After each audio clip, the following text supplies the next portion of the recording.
Okay, get your notes out. Okay, this is the last day of notes before we get into this particular test. Where's my remote?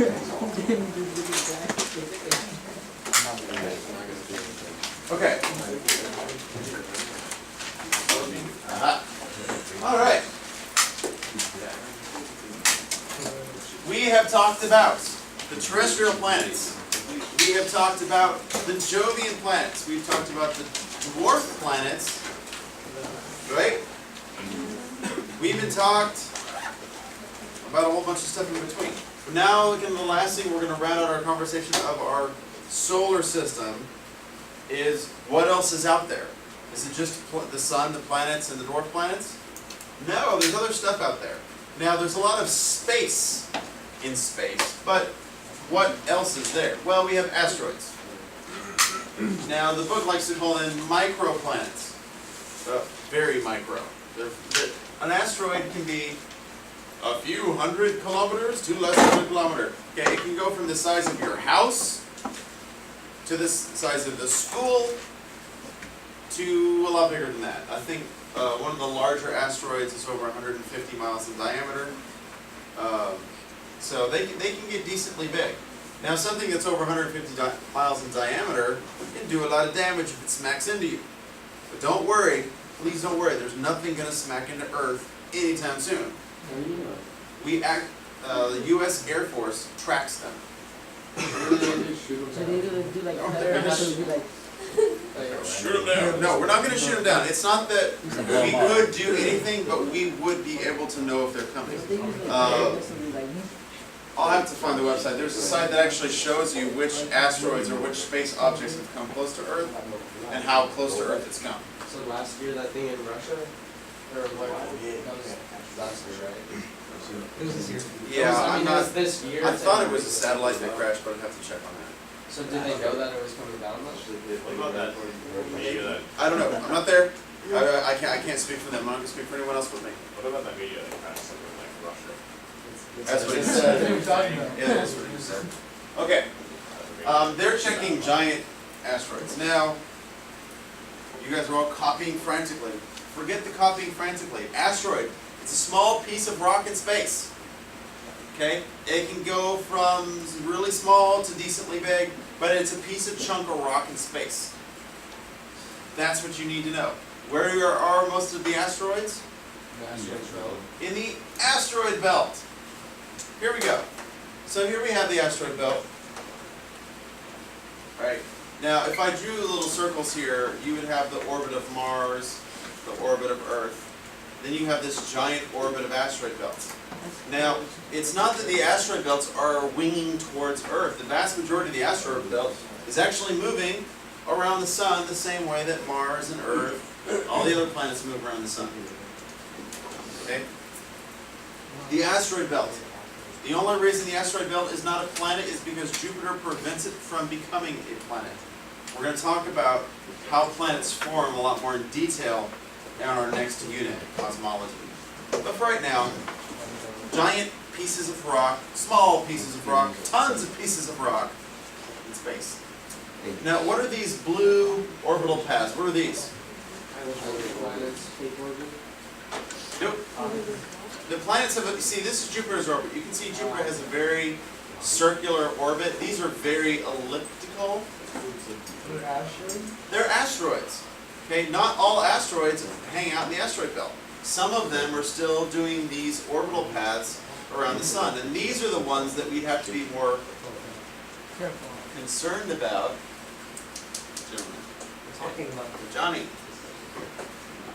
get some sleep at night, man. These are the ones we'd have to be concerned about because these are the ones that would hit us. These in the asteroid belt, never going to hit us. Okay, but these here could do more damage, and we think potentially it was a giant asteroid that hit the Earth that killed the dinosaurs, probably more than once. Alright, so, you guys got asteroids, what they are? Okay, one more thing about asteroids. NASA is actually thinking about sending a spaceship, a probe, some electrical device that flies in space, to capture an asteroid and bring it back to Earth? Why would we want to capture an asteroid? Put a museum. Jacob. Resources. What are we running out of Earth? Running out of on Earth? Rocks. Resources, rocks, minerals. Not as much rocks, but minerals like iron, magnesium, all these other minerals that are hard to come by. The reason Detroit is because there was a lot of banded iron formations in the rock, and the motor company said, hey, let's set up all of our operations where we can get the metal we need to build our cars. They're running out of iron. So, there you go. So, asteroids. Alright, we're going to stop talking about asteroids now, we're going to start talking about comets. Comets are the really cool whiz-bangs in the galaxy. Okay? What are comets? Small bodies of rocky and metallic pieces held together by frozen gases. Generally revolve around the sun in elongated orbits. Okay, you're all going to try to write that down crazily and stop listening. Start listening for a second. It's winter time. Okay? It's just snowed 3 feet. We've been out of school for 4 days. Okay? What? So where are you?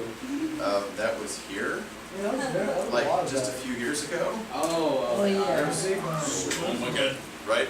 So, now what happens to the roads? What happens to the color of the snow after it's been driven on for a day or two? Black. It gets dirty and brown and nasty, right? Now, what is that? It's a mixture of dirt, rocks, sand, stuff, salt, I mean just whatever's there, mixed with the snow. You would call it a dirty slush ball or dirty snowball, right? Okay? What is a comet? A dirty snowball. Seriously. We think comets have copious amounts of water. We actually sent a spaceship to intersect and collide with a comet so we could collect some data on it. It was a successful mission. I forget the name of it off the top of my head. So we actually have some good data on what's on comets.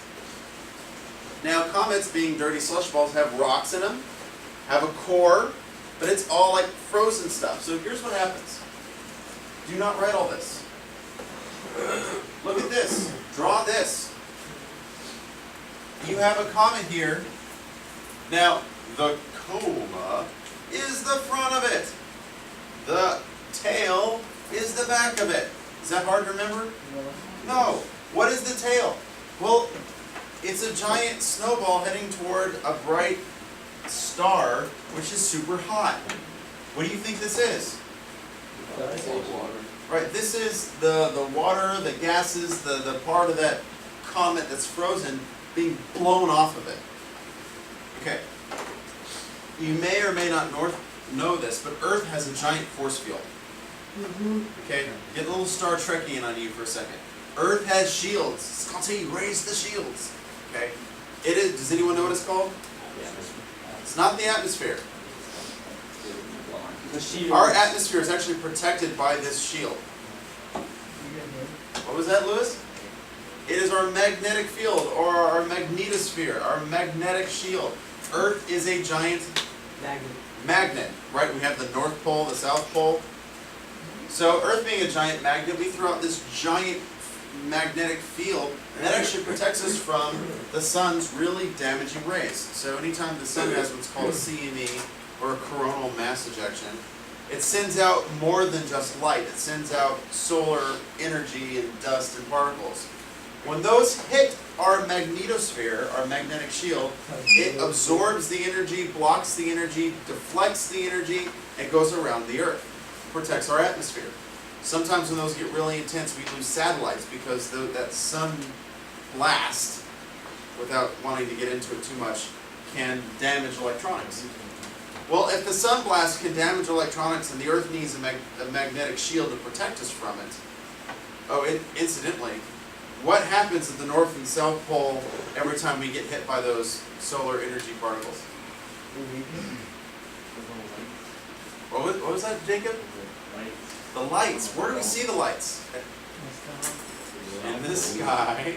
Where on Earth do we see the lights? The North and South Pole. Probably not Texas. They're usually not strong enough to go all the way to Texas, because Texas is really far south. But you might see them as far north as Maine, Michigan.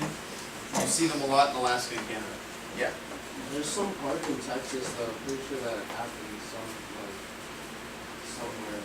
The Aurora Borealis and the Aurora Australis, or the northern and southern lights, as far as I'm aware, have never reached Texas.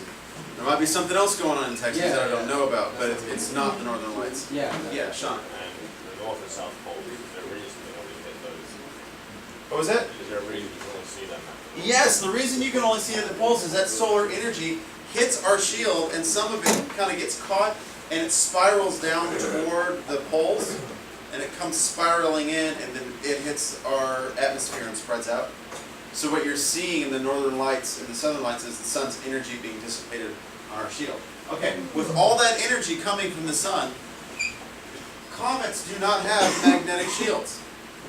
So all that energy is hitting that frozen, slushy dust ball, and what's happening? It's blowing off. So you can get millions of miles of streaming tail behind the comet.